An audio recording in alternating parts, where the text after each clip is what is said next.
Hello, in this video we are going to be talking about whether or not your newly constructed house is ready for the plumbing final, or what we call the trim out phase. So the first thing you're going to need is a water meter. And you want to ensure that your underground guys have done their job. So you're going to need a water line and a sewer line installed before you can even begin. The next thing is you're going to need countertops, because you can't set a faucet if you don't have countertops. It's great if you've got cabinets, but you can't actually set the fixture unless you have countertops. The next thing you're going to need is, if you're dealing with granite, make sure your undermount sinks are installed, like this kitchen sink here. And your lavatories as well. Make sure those undermounts are installed and ready to go.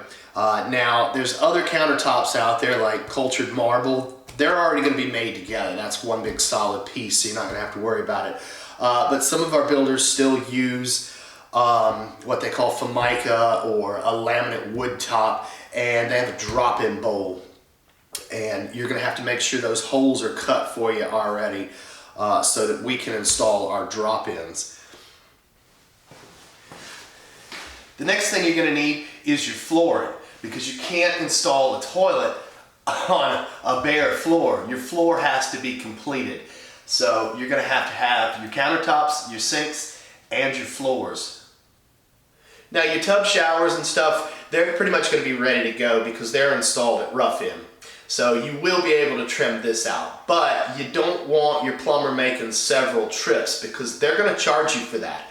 So you want to be able to do it all in one day. So you're going to want your countertops, your floors, your water meters, your sewer needs to be ran, and the water line needs to be ran to the house, so you can knock all this out in one day and do your test.